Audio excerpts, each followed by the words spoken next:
La Ilíada de Sandibar, de Bret Harte.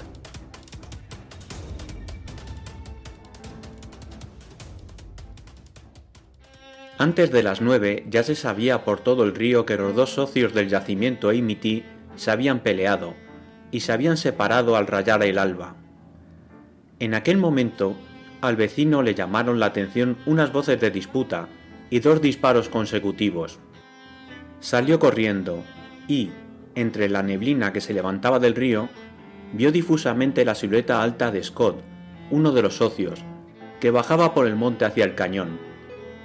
Un momento después salió de la cabaña York, el otro socio, y se fue en dirección contraria, hacia el río, pasando muy cerca del vecino curioso.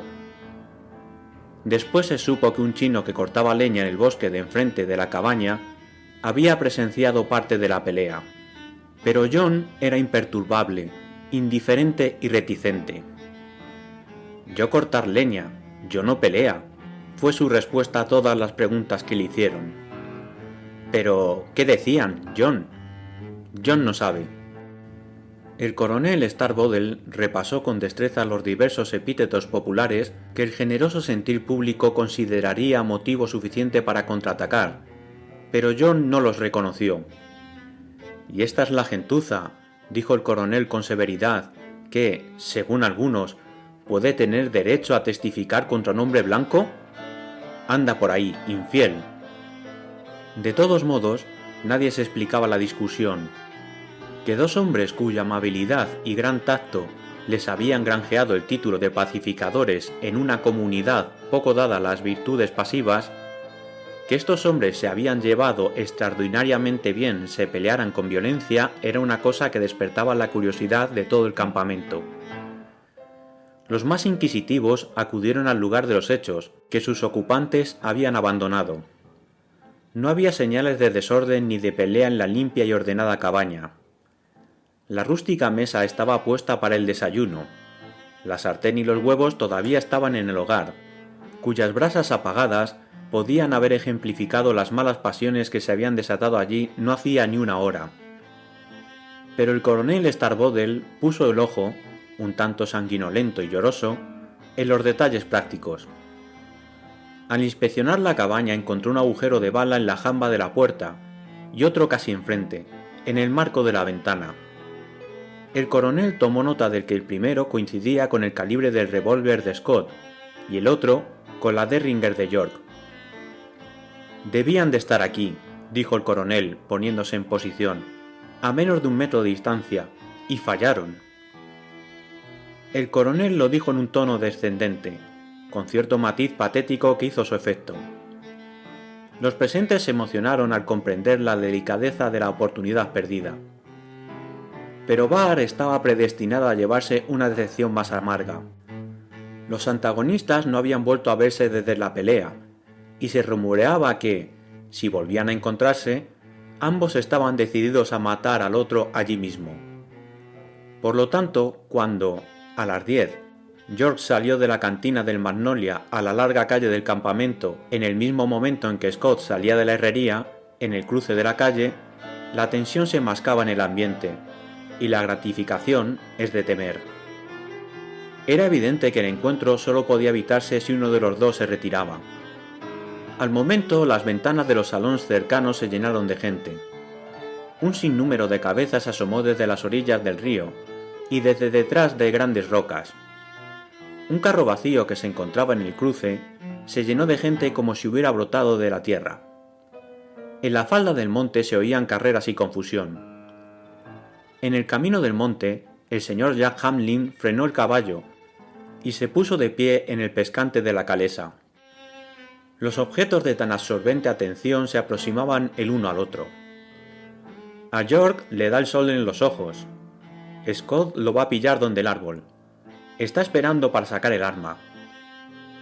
Estas cosas decían los del carro. Después se hizo el silencio. Aunque los humanos contenían el aliento, el río corría y cantaba y el viento agitaba las copas de los árboles con una indiferencia molesta. Así lo sintió el coronel, y, en un instante de preocupación sublime, sin mirar a ninguna parte, agitó el bastón hacia atrás, para advertir a toda la naturaleza y dijo: «Chitón». Los hombres estaban ya a poca distancia el uno del otro.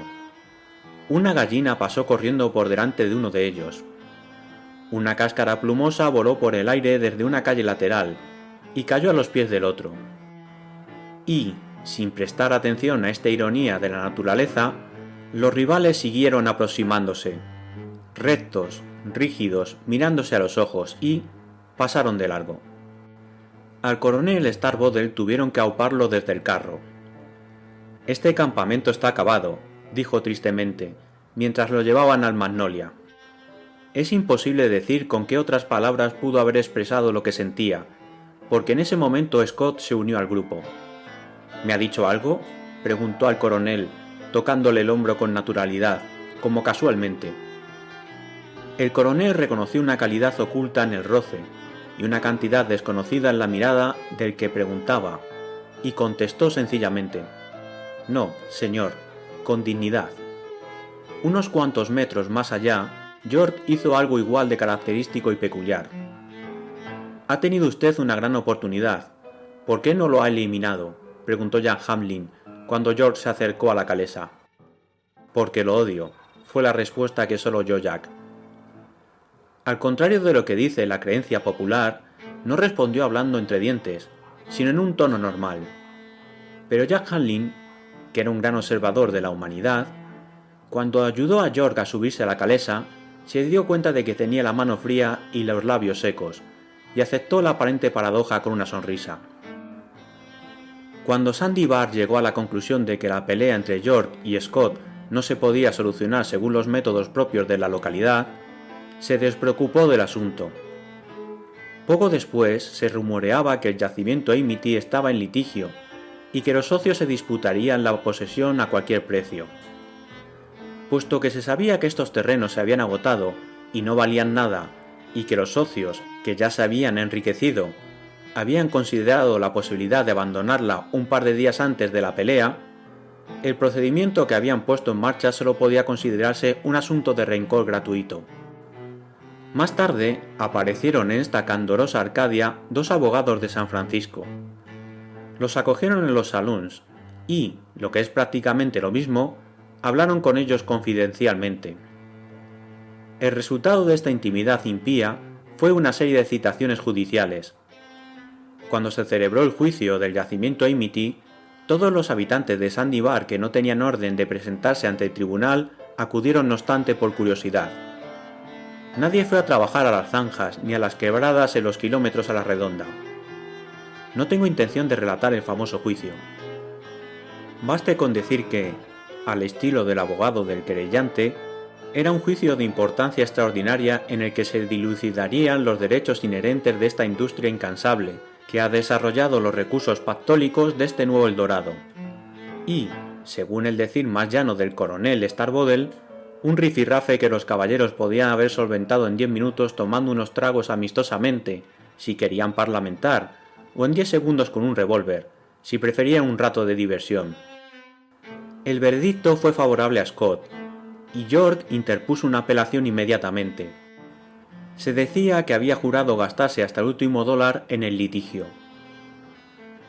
De esta forma, Sandy Bar empezó a aceptar la enemistad de los antiguos socios como cosa de toda la vida, y la amistad que antes los uniera cayó en el olvido. Los pocos que esperaban descubrir en el juicio el origen de la pelea sufrieron una decepción. Entre las diversas conjeturas, naturalmente la más aceptada, en un campamento que no tenía en gran consideración al bello sexo, fue la que achacaba el conflicto a una misteriosa influencia femenina. «Créanme, caballeros», dijo el coronel, conocido en Sacramento como un caballero de la vieja escuela, «en el fondo de esta cuestión hay una mujer adorable». El galante coronel procedió a ilustrar esta teoría con una serie de animadas anécdotas, de las que suelen relatar los caballeros de la vieja escuela, pero, por deferencia con los caballeros de una escuela más reciente, me abstengo de transcribirlas aquí. Con todo, resultó que la teoría del coronel también era una falacia. La única mujer que podía haber ejercido alguna influencia personal en los socios era la bonita hija del abuelo Follinsby, de Poverty Flat, de cuya hospitalaria casa, dotada de varias comodidades y refinamientos poco comunes en aquella ruda civilización, eran invitados habituales tanto Scott como York. No obstante, un mes después de la pelea, una noche llegó York a este encantador lugar, y, al ver a Scott allí, se volvió a la bella anfitriona y le preguntó bruscamente: ¿Está enamorada de este hombre? La joven respondió a la pregunta con viveza, y, al mismo tiempo, con evasivas, como habrían hecho muchas de mis bellas lectoras en circunstancias semejantes. Sin añadir más, George se fue de la casa. Al cerrarse la puerta tras los rizos de York y su espalda cuadrada, la señorita Joe exhaló el más leve suspiro y a continuación, como una niña buena, se dirigió al huésped insultado. ¿Te lo puedes creer, querida?, le dijo después a una amiga íntima. Y el otro me echó una mirada torva, se alzó sobre sus patas traseras, cogió el sombrero y también se fue. Y desde entonces no he vuelto a ver a ninguno de ellos. Cegados por el rencor, lo hacían todo con la misma dura indiferencia por otros intereses o sentimientos. Cuando York adquirió las tierras al pie del nuevo yacimiento de Scott, obligando a tender alrededor un canal muy costoso para los desechos, este se vengó construyendo una presa que inundaba el yacimiento del río de aquel. Fue Scott, junto con el coronel Starbottle, el que empezó a organizar activamente la oposición a los chinos, que terminó con la expulsión de la mano de obra mongola de York. Fue este el que construyó el camino para los carros, y estableció la vía rápida que dejó anticuadas las reatas de mulas de transporte de Scott. Fue este el que organizó la junta de vigilancia que expatrió a Jack Hamlin, amigo de York. Fue este el que fundó Sandibar Herald, que tildó el acto de delito ignominioso y a Scott de rufián de frontera. Fue este el que, a la cabeza de 20 hombres enmascarados, una noche de luna arrojó los ofensivos moldes a las aguas amarillas del río y esparció los tipos al polvo de la carretera. En las ciudades de los alrededores, más civilizadas, todo esto se veía desde lejos y se interpretaba como signos de progreso y vitalidad. Tengo conmigo un ejemplar del Poverty Flag Pioneer, de la semana que terminó el 12 de agosto de 1856, en el que el director, bajo el titular Mejoras del país, dice: En Sandy Bar ha concluido la construcción de la nueva iglesia presbiteriana de la calle C. Se ha levantado en los solares de lo que fuera el Salón Magnolia, destruido el mes pasado por un incendio misterioso. El templo que resurge ahora como el ave fénix de las cenizas del Magnolia es prácticamente un regalo de H.J. York, caballero de Sandy Bar, que adquirió el solar y donó la madera. Se están levantando otros edificios en las cercanías, pero el más destacable es el Salón Sunny South, construido por el capitán Matt Scott, prácticamente enfrente de la iglesia. El capitán Scott no ha reparado en gastos en el mobiliario del local, que promete convertirse en uno de los lugares de ocio más agradables del viejo Toulon. Recientemente ha importado 2 mesas nuevas de billar de primera categoría, con las bandas de corcho. Servirá las bebidas en el bar nuestro buen amigo Jimmy Montaña. Remitimos a nuestros lectores a los anuncios de la columna correspondiente. Quien vaya de visita a Sandy Bar no encontrará nada mejor que hacer que ir a ver a Jimmy. En la sección de sucesos locales se da cuenta de lo siguiente. H.J. York, caballero de Sandy Bar, ofrece una recompensa de $100 por los que se llevaron los escalones de la nueva iglesia presbiteriana de la calle C de Sandy Bar durante el servicio divino del último festivo por la noche. El capitán Scott añade otros 100 por los sinvergüenzas que rompieron los cristales de las magníficas ventanas del nuevo salón la noche siguiente. Se habla de reorganizar la antigua junta de vigilancia de Sandy Bar. Cuando el sol implacable de Sandy Bar se hubo puesto con regularidad sobre la cólera beligerante de estos hombres todos los largos meses del cielo despejados, se empezó a hablar de mediación. En particular, el pastor de la iglesia que acabo de nombrar, un hombre sincero y valiente, aunque tal vez no muy iluminado, aprovechó de buen grado la liberalidad de York para intentar reconciliar a los antiguos socios. Pronunció un sermón emocionante sobre lo que de inmoral tenía la discordia y el rencor en general. Pero el reverendo Downs dirigía sus excelentes sermones a una congregación ideal que no existía en Sandy Bar. Una congregación de seres con vicios y virtudes puros, impulsos únicos, motivos completamente lógicos, una sencillez sobrenatural, una fe infantil y responsabilidades de adulto. Como, por desdicha, los que asistían a su iglesia eran en esencia muy humanos, un poco arteros, más dados a exculparse que a inculparse, bastante buena gente y sin duda débiles, desoyeron en silencio la parte del sermón que los afectaba y, tomando a York y a Scott, ambos presentes y enconadamente atentos, como ejemplo de esos seres ideales a los que acabo de referirme, se quedaron satisfechos, una actitud no muy cristiana, me temo, con su categoría inferior. Si el señor Downes esperaba que York y Scott se dieran la mano después de lo que había predicado, se llevó una desilusión. Pero no cejó en su propósito.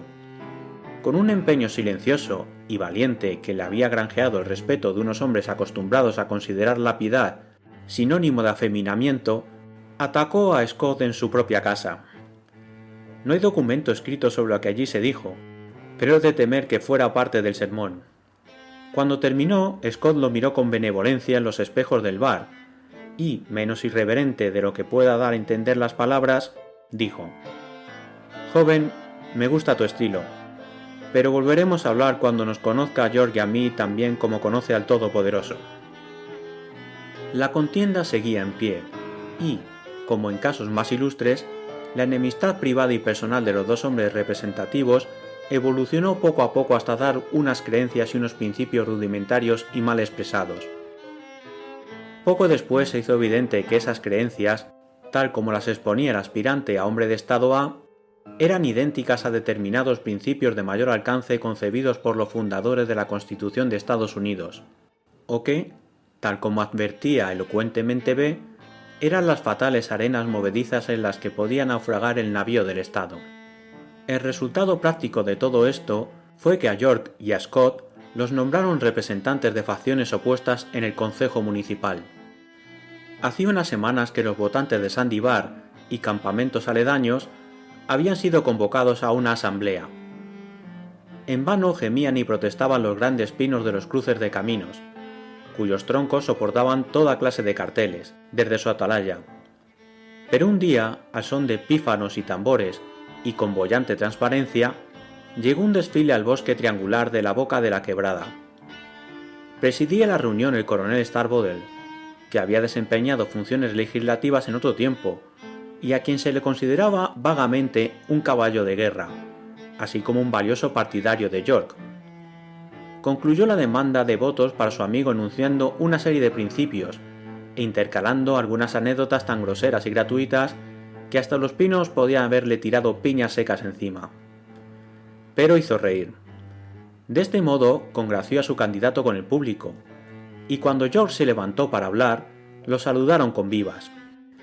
Pero, para asombro de todos, el nuevo orador empezó a denostar a su contrincante con acritud.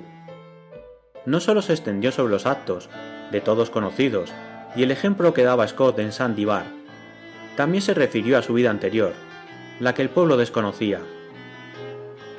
A la precisión de los epítetos y la franqueza de su discurso, el orador añadió el atractivo y el espectáculo de las revelaciones. La gente vitoreaba, chillaba, estaba encantada, pero al final de la asombrosa filípica, el grito unánime era «Scott». El coronel Starbottle se resistió a petición tan impropia, pero fue en vano. La asamblea era inflexible, ya fuera por un sentido primitivo de la justicia, ya por un deseo más malicioso de emociones, y, de este modo, llevaron a Scott a rastras hasta el estrado y lo subieron. Cuando apareció allí arriba, desaliñado y maloliente, se vio con claridad que estaba borracho. Pero, antes de que abriera la boca, también se vio con claridad que el que estaba a punto de hablar era el orador de Sandy Bar, el único que sabía ganarse la comprensión de los presentes, tal vez porque era capaz de apelar a ese sentimiento. Saber que tenía ese poder prestaba cierta dignidad a su persona, y no estoy muy seguro de si las condiciones físicas en las que se encontraba no causarían entre los oyentes algo semejante a una impresión de inflexibilidad y condescendencia magníficas. Sea como fuere, cuando este Héctor inesperado se levantó del polvo, los mirmidones de York temblaron. «Caballeros», dijo Scott apoyándose en el pasamanos, Todo lo que ha dicho este hombre es cierto. Me expulsaron del Cairo. Estuve con los reguladores. Deserté del ejército. Abandoné a una mujer en Kansas. Pero hay una cosa de la que no me ha acusado, porque a lo mejor se le ha olvidado. Caballeros, fui el socio de ese hombre 3 años.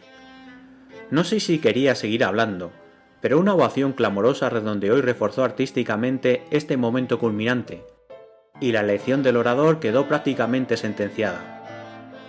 Ese mismo otoño fue a Sacramento, y York al extranjero. Por primera vez en muchos años, la distancia y un cambio de aire separaron a los antiguos antagonistas. Pasaron 3 años en Sandy Bar con pocos cambios en los bosques verdes, las rocas grises y el río amarillo, pero con muchos enlositos humanos y muchas caras nuevas en las viviendas. Parecía que estos 2 hombres, que tanto se identificaban con el pueblo, habían caído en el olvido. «Nunca volverá usted a Sandy Bar», dijo la señorita Follinsby, de Lily Poverty Flat, cuando se encontró con York en París, «porque Sandy Bar ya no existe. Ahora lo llaman Riverside. La nueva ciudad está construida a la orilla del río, pero más arriba. Por cierto, Joe dice que Scott ha ganado el litigio del yacimiento Amity, y que vive en la antigua cabaña, y que se pasa media vida borracho. Ay, lo siento», exclamó la animosa señorita al ver que York se ruborizaba, pero sinceramente creía que esa vieja rencilla ya estaba olvidada. Lo cierto es que debería estarlo. 3 meses después de esta conversación, una hermosa tarde de verano, la diligencia de Poverty Flat se detuvo ante el porche del Hotel Unión de Sandy Bar.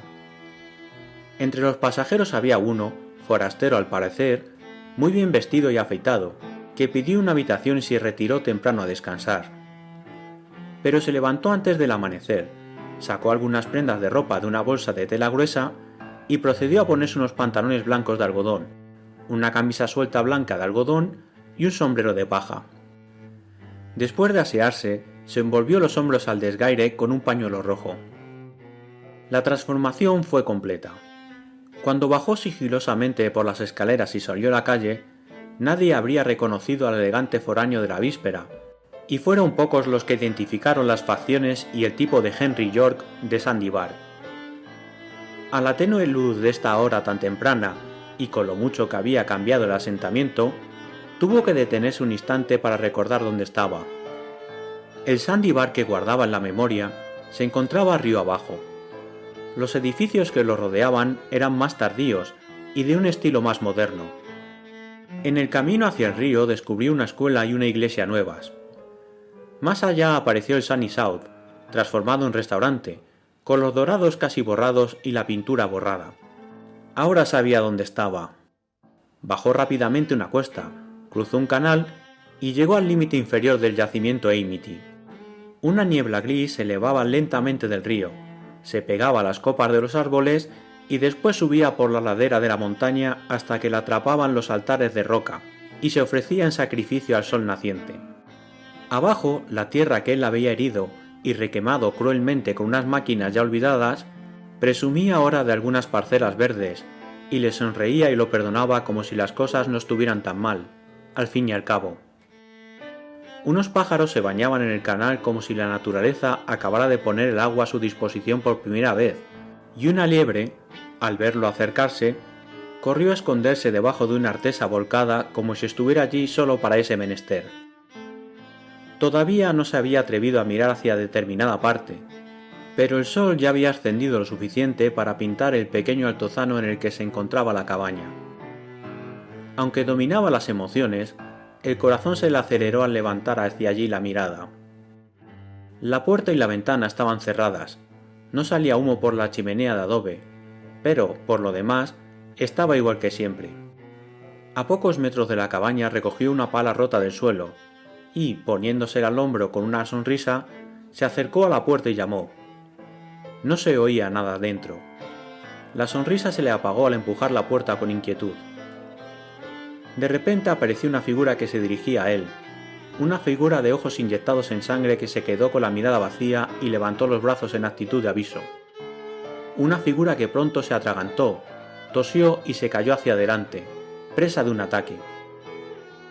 pero antes de llegar al suelo, York los sacó al aire libre y al sol. En el forcejeo cayeron los dos al suelo, pero York se sentó enseguida, sujetando en las rodillas el cuerpo convulso de su antiguo socio, y le quitó la espuma de la boca muda. Poco a poco los temblores fueron remitiendo hasta cesar del todo, y el hombretón se quedó inconsciente entre sus brazos. York lo sostuvo así un momento, mirándolo a la cara. Lo único que rompía el silencio era el hacha de un leñador a lo lejos, una mera sombra de ruido. Arriba, en la montaña, un halcón describía círculos por encima de ellos. Entonces se oyeron unas voces y llegaron dos hombres. ¿Una pelea? No, un ataque epiléptico. ¿Podrían ayudarle a llevar al enfermo al hotel? Allí estuvo el socio enfermo una semana, inconsciente, sin ver nada más que los delirios producidos por la enfermedad y el miedo. El octavo día, al amanecer, volvió en sí, abrió los ojos, miró a York, le apretó la mano y dijo: «Eres tú. Creía que era el whisky». York respondió cogiéndole las dos manos, jugueteando con ellas como un niño, pues tenía el codo apoyado en la cama, y sin dejar de sonreír. «Así que has estado en el extranjero. ¿Te gustó París?» «Regular. ¿Y a ti? ¿Te gustó Sacramento?» «Estupendo». Y eso fue lo único que se les ocurrió decir. Después Scott volvió a abrir los ojos. «Estoy muy débil. Enseguida te pondrás mejor». «No mucho». Guardaron silencio un largo rato. Se oía el ruido del leñador, y Sandy Bar empezaba el día. Entonces, lentamente, con dificultad, Scott se volvió a mirar a York y dijo: «Podría haberte matado una vez. Ojalá lo hubieras hecho». Se dieron la mano otra vez, pero a Scott le fallaban las fuerzas. Pareció que reunía energías para hacer un gran esfuerzo. «Muchacho, chaval, acércate más». York acercó la cara al rostro que se desdibujaba. «¿Te fastidió aquella mañana?» «Sí». Un brillo risueño asomó a los ojos azules de Scott cuando susurró: «Muchacho, aquel pan tenía demasiado bicarbonato». Dicen que estas fueron sus últimas palabras. Y cuando el sol, que tantas veces se había puesto sobre la ira de estos dos necios, volvió a verlos reunidos, la mano de Scott resbaló, fría e inerte, entre las de su antiguo socio, y supo que la enemistad de Sandy Bar había terminado.